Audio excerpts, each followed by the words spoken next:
Welcome to the channel, folks. My name's Shane. In today's video, I'm going to share with you 10 things you need to know about the Sony FX30 mirrorless camera if you're thinking about buying it. Now, I purchased this camera almost a year ago, so consider this my long-term review. I'll timestamp everything down below if you want to skip ahead, back or forth. But overall, this particular camera has been a pleasure to use. And if you find this video helpful, leave a thumbs up, subscribe, all that kind of crap.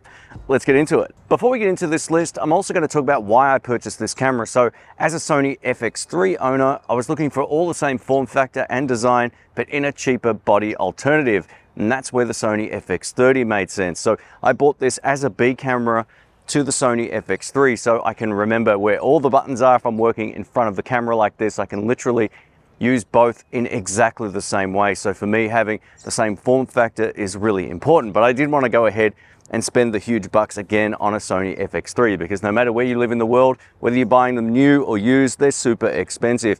At the end of the video, I'm going to talk about how I feel about this camera up against the Sony FX3, so stay tuned.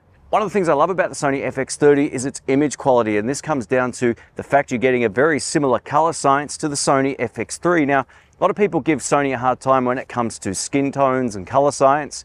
I think this camera is great. If you're shooting in S-Cinetone, it's one of the most bland looking profiles for most shooting situations. It doesn't do your skin any favors and you get that green sickly look. But if you're shooting in the no picture profile, which is the default one, you get this kind of image quality. The skin tones look good. There's nice vibrancy in the sky. You don't need to shoot in S-Log 2 or 3 to get the most out of this camera. You can simply turn it on, hit record and get great results. And I'm shooting at 4K at 25 frames per second. Now, this camera shoots all the way up to 4K at 120 frames per second and HD up to 300 frames per second. But if you're like me and you're happy just shooting in 4K most of the time, this camera will give you really great results. Just know there's no open gate mode. So if you want to shoot vertically, it's a little more challenging shooting with a 16:9 aspect ratio unless you're happy flipping the camera sideways. So just keep that in mind. Whether I'm in the studio or out in the field shooting a video like this, I'm extremely satisfied with the 4K image quality coming out of this camera. And if you don't need to shoot in resolutions above that or in open gate, this makes for a really great choice. The Sony FX30 is loaded with so many great codecs and recording options. So if you want to shoot 420 8-bit, if you're in the studio, you can, and those files are much smaller than 422 10-bit. You can also shoot all Entra if you're happy consuming your media card in only a few minutes. So yeah, just keep that in mind, depending on your media card, of course. And there's also the high efficiency video codecs, which are my personal favorite. So I'm shooting with the HEVC codec right now. This is 420 10-bit. So we're getting more information than 8-bit, which works great outdoors. It also records at 50 frames per second, and then I can slow this down on the timeline if I need to. But the files are so much smaller than all of the other options, but you're still getting high quality video. Now, when you're shooting 420 10-bit on this camera, it really makes the editing experience a whole lot easier.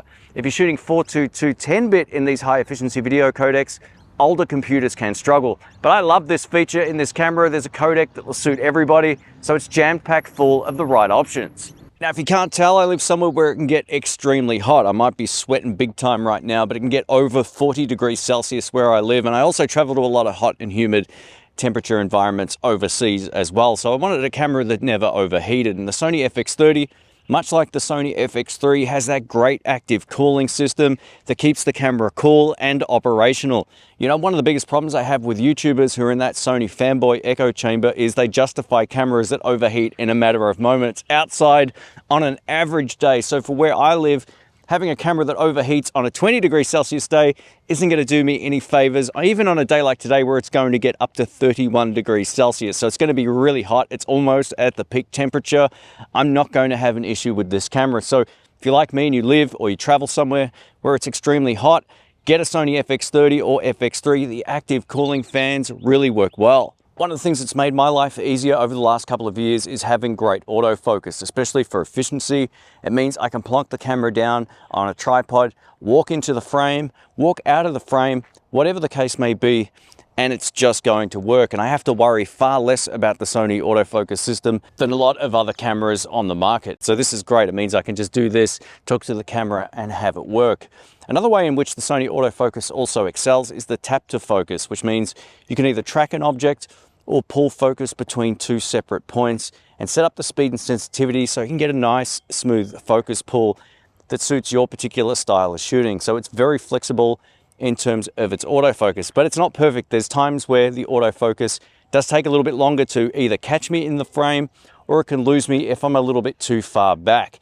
And I've tested this with so many different lenses. Occasionally I've been talking to someone like this in the shot, and it's lost me to the background. It doesn't happen all of the time, but it's definitely worth mentioning. But I would give this autofocus system a solid 8.5 out of 10. Let's talk about the S&Q option built into this camera. This is the slow and quick menu option. We're going to talk about the 4K 100 or 120 frames per second. Now, the great thing about this particular mode is on a day like today, or even an overcast day, if you're shooting outdoors, you can get some excellent results, as you can see from these samples on screen.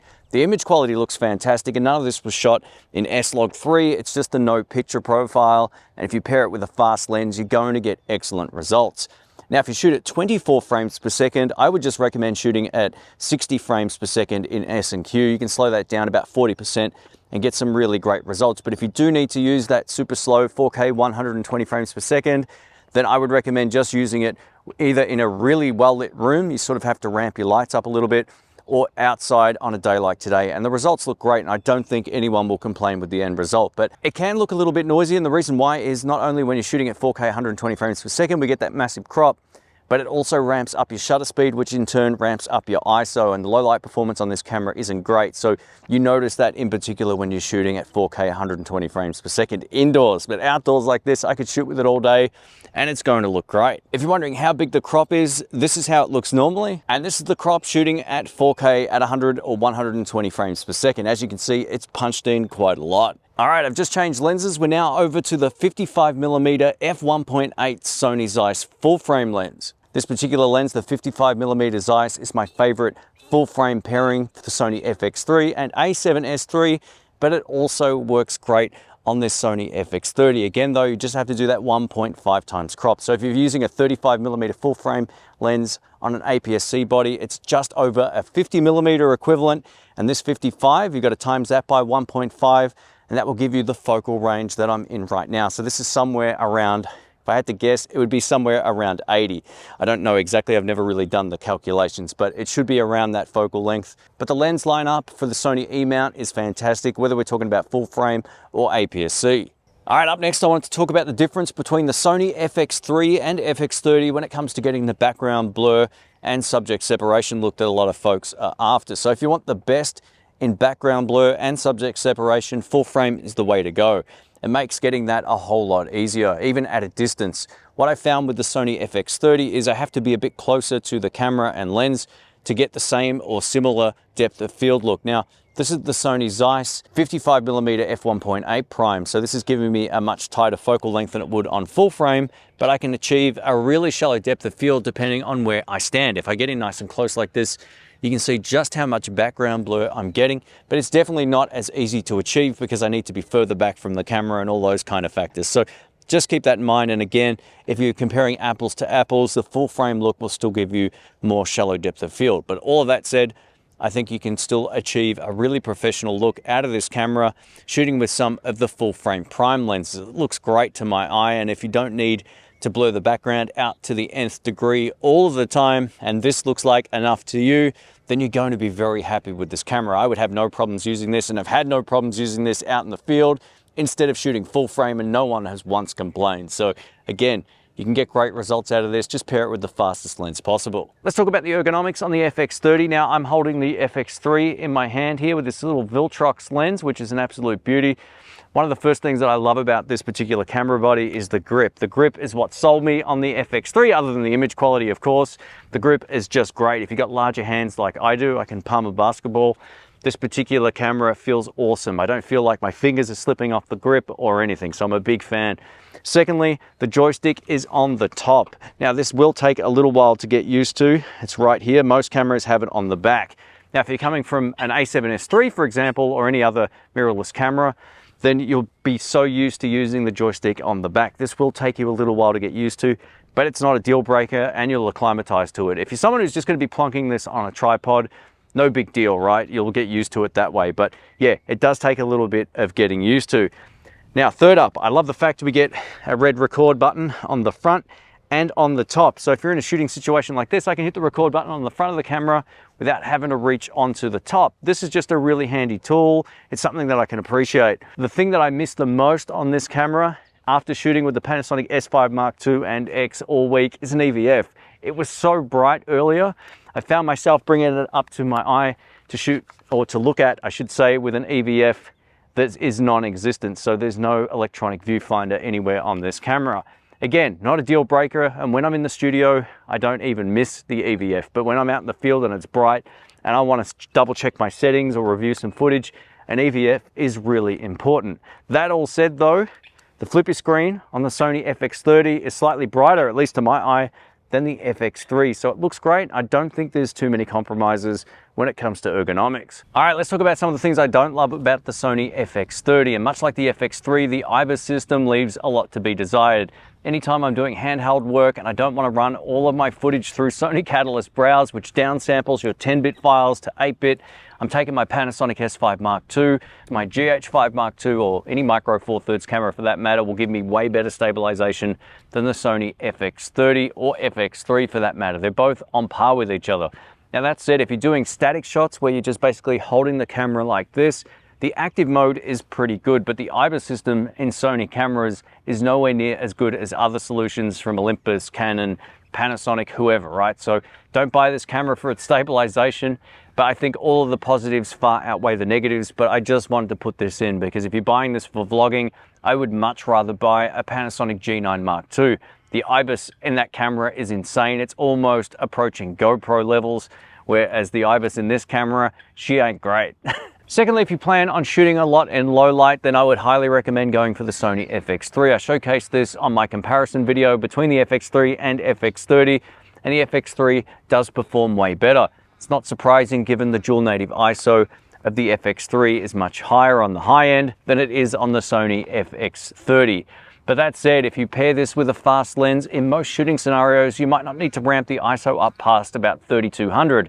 In those situations, you're going to get really clean results, and I've found it's been fine in most shooting scenarios, unless I'm doing a comparison in a really low lit room against a full frame camera. But there are some noise compromises when it does come to the FX30 once you start ramping up the ISO, because the second native ISO is extremely low when you're comparing it up against the full frame cameras. But is it workable?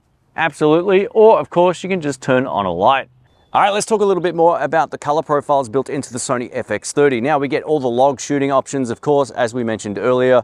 If you want to expose with Cine EI, you can do all of that stuff, but you don't need to. And I'm using the no picture profile. I absolutely love the look of this.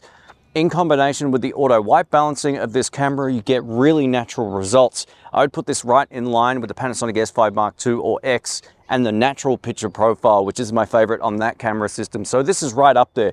The white balancing tool works great. You can position the box wherever you want if you're doing it manually, or you can let the camera do the work, and it does a really great job at nailing the overall look. Again, this is so much more pleasing to my eye than S-Cinetone, which I think is completely overrated. If you like to look like you've got jaundice or some sort of other medical condition, S-Cinetone is great. Actually, you should shoot S-Cinetone, or if you want to, you can shoot on like an overcast day and get great results. But out here on a day like today, it won't look anywhere near as good as this, and I'll show you right now. And now you're looking at S-Cinetone. This is the picture profile. All the Sony fanboys will say, oh, you've got to buy this camera for S-Cinetone. Really? Does this actually look better than the no picture profile? I don't think it does. It looks a little bit on the bland side. Now, if you want to do some sort of post-production to make it look a bit more vibrant, you might as well just be shooting in one of the other picture profiles. I don't like this. It's okay, but it's not great. But if you're shooting a short film, basically, and you want to get a sort of cine look, it can work for that. But for outdoor stuff like this, I much prefer the vibrant look. Let's wrap this video up. If you've enjoyed the video so far, please leave a thumbs up. I put a lot of work into these videos. Thank you so much. There's going to be way more content coming up in 2024, so don't forget to subscribe. So, is this camera a game changer like every new camera release clickbait thumbnail? No, but what it is extremely reliable. If you need great autofocus, great color science, and active cooling, which keeps the camera cool and operational outside on even an overcast day, this is the camera to buy. Now, if you're not happy buying a crop sensor camera, then save up and buy a full frame camera. That's all up to you. But if you already have a full frame camera and you're looking to get a great B camera or even an A camera, the FX30 is a really great choice. I've used this so often outside on my channel just because it's got great autofocus, great color science, and active cooling. Overheating shouldn't even be a conversation. If people are saying, yeah, buy this camera, it's great, but you need to buy a secondary fan for it, or you can't shoot outside on a hot summer's day, then don't buy it. It's useless if you're going to be in that type of scenario. This is where I can highly recommend the Sony FX30. I love the high efficiency video codecs. It means I can get great image quality, throw it into the computer, and it's nice and easy to edit, at least on my old Intel 27-inch iMac. So your mileage may vary there, but there's a codec for everybody. And if you want to shoot in all-eye, you can do that, as I mentioned earlier. But I love this camera. I think it's great, minus the fact I know now that the IBIS isn't great. And if I run my footage through Catalyst Browse, it's basically downsampling that back to 8-bit. If you do buy the full version of Catalyst Browse, that's obviously not an issue, but I don't want to buy that. I'm a tight ass, so I'd rather just buy the camera and be done with it. So this is why I have other cameras for different shooting situations. But as a run and gun tool like this, I think the Sony FX30 is extremely great value. Or if you're going to be in a studio doing YouTube, for example, you can't go too far wrong with this. It will save you a fortune over buying the FX3 at not that much of an expense in terms of image quality if you know what you're doing. Thanks again for watching. My name's Shane. I will catch you soon. See ya.